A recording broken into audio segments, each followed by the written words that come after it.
Ayan, magandang gabi po sa inyo lahat. Andito naman po muli yung lingkod, Silti PPH Official. Muling nagbabalik at pasensya na, wala na naman tayong upload ng ilang araw ba yon.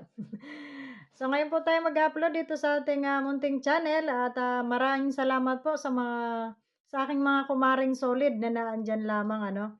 Ah, Thank you very much po sa inyo at sa mga bagong-bagong dikit po sa ating munting channel. Maraming maraming salamat po sa inyo. Ayan. So ayun, sino ba ang ating rereaksyonan? Tuloy-tuloy na tayo. Ito po ay short video lamang at pakitapos po ninyo hanggang sa dulo. Kung hanggang saan tayo aabot nito. So ayun, pakinggan muna natin itong sinasabi ni Sangkay kasi kanina ay wala po tayong time at tayo nagmamadali. At ayun, ako po ay hihingi ng pasensya kung meron man akong mga nasabi doon sa live ko na talaga namang hindi po kaaya-aya, bugso po ng ating damdamin at galit, no? Sa mga taong mapanghusga at mapang-api at mapangyurak ng kapwa. Diyan po tayo nagagalit. Ayaw ko po kasi ng may inaapi, ayaw ko ng may inaapakan, ano? Nang dahil lamang sa gusto nilang magka-views, nang dahil lamang sa pasikatan, sipsipan, kailangan nating mag-alimpusta ng ating kapwa. Ayaw po, 'yan po ang hindi ko gusto lalo na't aking mga kasamahan ano. Hindi man nila hingin ang aking pagtatanggol sa kanila, ay ipagtatanggol ko po sila. So 'yan, at alam niyo naman kung sino ang sobrang pabida-bida dito at talagang siya ang pinakambida. Sino nga ba ang natulpo? Sino nga ba ang naging sikat? Sino nga ba ang naging bida? Ito po ay si Sangkay na budol, 'no, na siya po ay talagang bida-bida. So nasa kanya na yung ano, yung crown ng pagiging bida-bida. So 'yan, pakinggan natin muli itong kanyang reaksyon na ito. Ito yata ay kahapon 'no, yung binabanggit ni Bupil. Hindi ko po 'to napanood, eh. Papakinggan po natin. Separate. Pero dito muna tayo sa aking blind item sa ngayon. So Hmm, mga Marites, may blind alam item ko siya. excited kayo dito kasi Marites nga kasi kayo. So ito, nagsasabi siya na marites kayo, pero sino ba ang tunay na marites? Kundi siya, bakit siya nakikialam sa buhay ng may buhay? So ito nga yun, no? Mabait, tahimik, tapat. Ito yung Hmm, kadalasan na naririnig ko sa mga viewers, sa mga comments sa kanya, patungkol sa kanya. Ito ay isang charity vlogger na nandito sa loob ng Kalingap sa ngayon. Na ito yung tingin sa kanya ng mga tao, no, ng mga viewers. Mabait, tahimik, tapat. Yan po yung ipino-project niya sa harap ng camera. Pero sa likod ng camera, sino nga ba siya? Ano nga ba ang tunay na yung pagkatao? Ako naniniwala ako sa tao, no, na sobrang tahimik, mhm. walang issue. So yan dito mga mare, meron siyang ginagawa ng issue.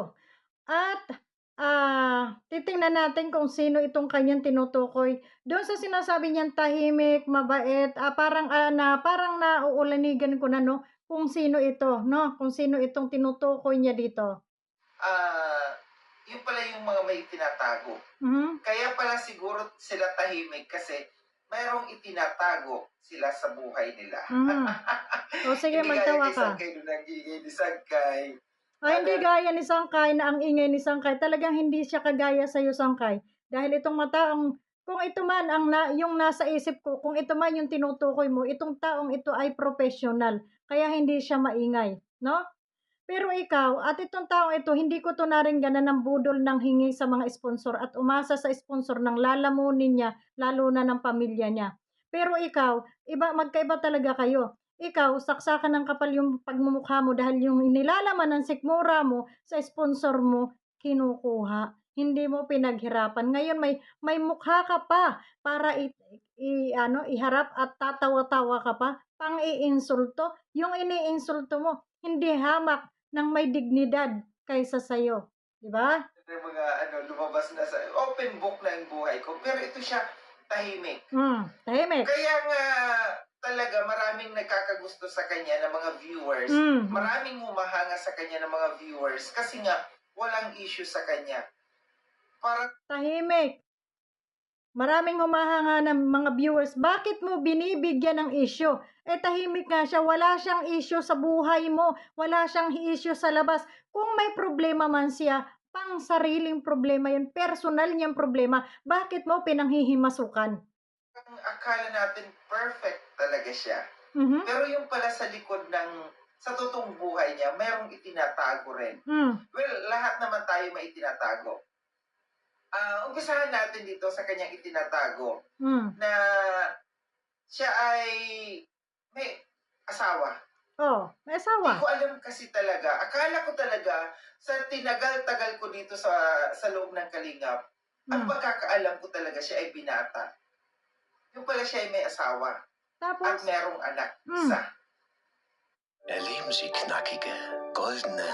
So, klaro na. Alam ko na kung sino ang tinutukoy mo, Sangkay. Ha? Alam ko na kung sino ang tinutukoy mo. Noon pa man nakikita natin yung anak niya, no? Alam ko na, kung hindi niya, naku, ang hirap magsalita. Minsan ko nang nakita ang anak nito. No? Pero iniwanan niya yon. Siya ay naghanap ulit ng isa pa. O, diba? Akala natin perfect siya. Akala natin mabait siya. Oh, halimbawa, iniwanan niya yung kanyang asawa. Halimbawa, iniwanan niya yung asawa niya at siya ay naghanap ng iba. Ayon dito sa iyong sinasabi, di ba ito ay marites? Di ba ito ay chismis? Di ba ito ay chismosong palaka ka lang na ito ay personal niyang buhay, ito naman ay hindi kalakip sa kalingap na suliranin. Bakit mo tinatalakay? Ito ba ay problema ng kalingap? Problema niya ito, personal niyang problema, kaya nga siya nananahimik eh. No? Dahil yung problema niya, hindi naman yung pwedeng solusyonan ng iba, kahit reaksyonan mo pa yan dyan. Kasi personal niya yung problema. Kung ang problema ay dito sa kalingap, yun lang dapat ang iyong nire-reaksyonan. Kung ano yung issue dito sa kalingap, yun lang sana yung nire-reaksyonan mo. Itong binabanggit mo na ito, personal niya itong problema. Tanga, bobo ka na, tatanga-tanga ka pa. Tanong mo nga, ha, kung itong binabanggit mo dito ay ito'y related sa kalingap, di ba? Akala natin, napakatino niyang tao. Mhm. Yung pala, yung una niyang asawa, iniwanan niya at may isa siyang anak. Take note, ang babaeng ito ay isang teacher. Aray! Di ba? Napaka walang hiya talaga. So ngayon kung kayo ay babae pala yung tinutukoy niya dito, babae, no? Babae, isang teacher.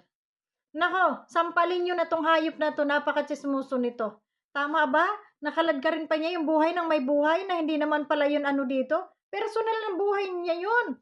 Walang perpektong tao. Baka nga yung isa, yung mga hinahangaan mo diyan, eh meron din mga bahong tinatago-tago. O baka nga ikaw, eh meron ka rin bahong tinatago-tago diyan, ano? Naku, tigilan mo. Naghanap ulit ng panibago. Yun yung kanyang kinakasama sa ngayon. Diba? O anong O pake kahit mo? sino, alam niyo pag nalaman niyo ito kung sino siya, sasabihin, ha? What? Ay bakit hindi kami magwawat? Kasi kung yun yung kapalaran niya, kung yun yung buhay niya, bakit ka magsasabing, what? Ha? Bakit? Wala na bang karapatan yung tao na maghanap ng iba kung hindi man sila magkasundo ng kanyang unang asawa? Apakatanga mo, personal na buhay na yung pinapakialaman mo, gago. Kasama pala siya. Ay, hindi lang pala isang kanyang babae. Diba? Iniwanan niya yung kanyang asawang teacher na meron siyang isang anak. Ang anak nila ay nandoon sa teacher. Ngayon may kinakasama siya. Hindi, yung teacher, iniwanan niyo yung isa. Alam ko na, teacher pala. Teacher pala, yung sinasabi nito. Yung iniwanan na teacher, no? At may kinakasamang iba. Kung lalaki ito, parang nahaging-hagingan ko na kung sino to. Diba? Pangalawa, tahimik talaga siya dito sa loob ng Kalingap. Walang issue. Perfect. Perfect ang tingin sa kanya ng mga viewers. Hindi niyo rin alam na dahil dito sa Kalingap, alam yan ni na Kuya Val, ng kung sino, yung mga taong malapit sa kanya, alam yan na noong nag-umpisa siya dito sa Kalingap, walang-wala. Ngayon, may kotse, may motor, hindi nyo alam, may mga ari-arian siya na naipundar na dito sa Kalingap. Dahil lang dito sa Kalingap. Oh. Kung siya man ay nakapagpundar ng kotse, ng motor, nang dahil dito sa kalingap at siya ay nagba-vlog, wala naman siyang issue, wala naman siyang taong inaapakan, wala naman siyang taong binubudol, wala naman tao siyang inaaway. Kung iyon ay naipundar niya nang dahil sa kanyang pagba-vlog, deserve niya yun. Hindi mo katulad na nakapagpundar ka nga ng condominium kuno pero tuwad ng iba, iba ang nagbayad, iba ang pinerwisyo mo, iba ang hinuthutan mo. Ano ang ano mo doon? Ha? Anong problema mo doon? Ha? Nasangkay, nakakahiya ka. Blind item ka ng blind item pero sapak sa pagmumukha mo. Kung itong taong ito'y tahimik at nagba-vlog at sumusweldo sa kanyang pagba-vlog, sa kanyang sikap, ano ang problema dito? Unless hindi naman siya nagnakaw, hindi naman siya nanghingi, hindi siya namalimos sa mga sponsor na katulad mo na hanggang ngayon binubuhay ka pa rin ng sponsor. Tsunga. Di ba? Hindi nga lang talaga siya eh. Hindi niya talaga ipinapaalam. Simpleng-simple. Tingin ko, isa siya sa mga tatlo. Isa siya sa mga tatlo dito sa Kalingap na maaaring matanggal dito sa Kalingap. No. Akala niyo kasi perfect talaga siya. Oh, Ah, kung tanggalin man siya sa kalingap, eh, hindi mo na problema yun. Problema niya na yun. Bakit atat na atat ka? Isa siya sa... Hindi ka nga tinanggal ni Kuya Bal na nagpakahiya ka pa dun sa tulpo. Ha? Tapos ito pang taong nananahimik, tatanggalin. Ha? Bakit? Dahil ba dun sa reputasyon nila? Bakit ikaw sirang-sira ngayon reputasyon mo? Bulok na bulok pa eh. Bakit hanggang ngayon andyan ka pa rin sa kalingap? Eh, puta-puta ka nga eh. Ha? Ha? Diba? Baka walang hiya nito. Personal na buhay nung tao, kakalkalin mo. Ha? Eh baka mamaya may yung iba dyan, kalkalin din yung mga nakatago-tago dyan nako, tigilan mo sangkay. Baka mabaliktad ang kwento, ha? Tigilan mo, huwag kang mangialam sa buhay ng may buhay, napakabubo mo. Akala ko ba ikaw ay may pinag-aralan? Akala ko ba ikaw ay hindi marites? Ha, ay bakit ano to ginagawa?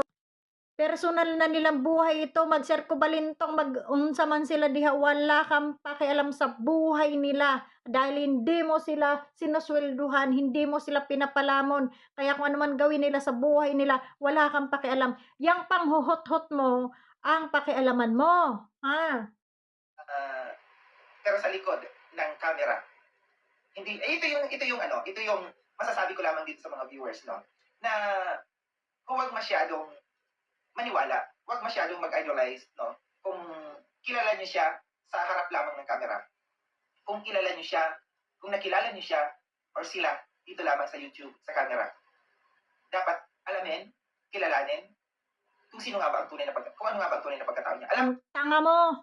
Napakatanga mo, pulpul ka. Ako, halimbawa, kung ako'y mag-a-idolize, idol ko yung tao na yan kasi may ginawang kabutihan yan. Ngayon, wala akong pakialam doon sa kanyang nakaraan, wala akong pakialam doon sa kung anumang klaseng pagkatao meron siya, dahil isa lang naman yung hinangaan ko sa kanya, isa lang yung in-idolize ko sa kanya, yung pagiging tahimik niya, yung pagiging mabait niya sa kapwa.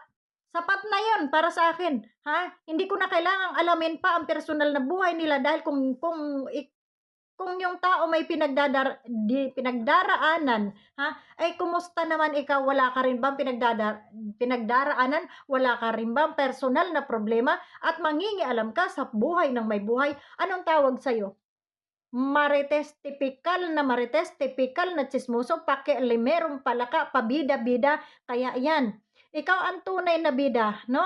Ikaw ang tunay na pabida-bida, ha? Na kahit natulpo ka na, papakialaman mo pa rin yung buhay ng iba, na kahit sampal na sa pagmumukha mo, hindi ka na talaga tablan ng hiya, no? Hindi ka na tablan ng hiya, no?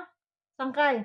Wala kang pakialam kung ano pang gawin nila sa buhay nila. Kaya magsampo sila ng asawa, wala kang pakialam na iho di puta ka dahil hindi naman ikaw ang bumubuhay sa kanila. Ngayon kung nakapundar man sila ng kanilang masasakyan, gamit o ano paman, at ito ay dahil sa kanilang pagsisikap, sa kanilang pagbablog, ano ang masama doon? Hindi naman nila yun pinanghut-hutan. Pwera na lang kung sila ay nang loko na kagaya mo. Na nakatira ka nga sa condominium, pero iba naman yung nagbayad ng kondo mo. So, iyon, nahinut-hutan mo yung may sakit, no? So, yun ang ano. Pero kung nakapundar sila, nang ayon sa kanilang pagsisikap, ano ang masama doon? Inggit ka na naman. Inggitero ka kasi, Napakakapal ng pagmumukha mo, inggitero ka, yun ang totoo doon, 'no? Kaya mga viewers, ha, 'wag niyong suportahan 'tong bakla na 'to, 'no? Lahat na lang pinakialaman, ha? Lahat na lang pinakialaman mo, lahat na lang sinausawan mo, basta magkaroon ka lang ng issue, 'no? Magka-issue ka lang, ginagawan mo ng kwento. 'Yun ang sinasabi ni Bupil na instead na tuwid, ha, binabaluktot mo para paniwalaan ka lang, 'no? Nagtatahi ka ng buhangin, ha, sa kasinungalingan, ha? Pakialamero ka. O dun sa mga viewers, bakit niyo pa sinusuportahan 'tong hayop na sangkay na 'to, na wala namang kakuwenta-kuwenta. Sip-sip na, pakialamero pa sa buhay ng may buhay. Kahit mag-10 pang asawa niyan, kahit ilang beses pa siya makipaghiwalay sa asawa niya, wala kang pakialam, personal na buhay nila yon, ha? Oh, 'di ba? Napakawalang hiya mo. So ito po yung tunay na bida-bida, 'no, yung sinasabi ni Kuya Bal na bida-bida, o eto si Sangkay ang bida-bida, ha? O nadadamay lang tuloy ang ano, nadadamay tuloy yung iba, 'no? Kunyari concern kay Ma'am Edna, concern kay Kuya Bal, hindi ko iiwanan si Kuya Bal, mahal na mahal ko si Kuya Bal nung wala ng views, ha? Asan ka, 'di ba tumalon ka? Binitbit mo yung sponsor mo dun kay Pogong Biyahero, akala mo hindi alam ng lahat? Ha? Pero kahit sampalin ka, hindi nagpalingog-lingog ka lang, ha? Nagpatay-malisya ka lang kasi makapal nga yung pagmumukha mo. Oh, pero kung ako sa'yo, sana, ha? Masuka ka naman diyan sa pinagagagawa mo, pakialam ka ng pakialam sa buhay ng may buhay, ha? Private na buhay nila yon, hindi na yun kasama diyan sa usapin at topic dito sa Kalingap, dito sa grupo na kung nasaan ka, ang bantayan mo, yung mga umaaway kay BSM, yung umaaway dito sa grupo na to, hindi yung pakialaman mo, yung buhay ng may buhay, tanga, bobo, ha? Ang daming nang-aaway diyan, ang daming naninira diyan kay BSM, bakit hindi yun ang bantayan mo? Bakit hindi yun ang i-critics mo? Bakit yung buhay na personal niya ang pinapakialaman mo? Ano, tsismoso lang? Kumakati talaga yung bunganga mo 'pag hindi ka makagawa ng tsismis? Ha? Kumakati? Gano'n ba talaga yung pagkatao mo, bulok? Ha? Pakatsismoso nitong haderong palaka na 'to. So yun lang mga kababayan at maraming salamat sa inyo and God bless. Bye-bye sa inyo lahat. Kita-kita tayong muli bukas. Naiinis lang talaga ako sa bakla na 'to na lahat na lang pinakialaman. Sa sobrang kasipsipan, kahit ang labas na yung sa usapin dito sa grupo ng Kalingap, kailangan pa ba niyang ibulatlat yon? Personal na buhay na nung tao, wala pong perpektong tao sa atin. Walang perpekto, ha? Kahit pa sabihing gaano pa diyan ka-professional, hindi perpekto yan. Hmm. So, lamang po, maraming salamat. Bye-bye sa inyong lahat. God bless po.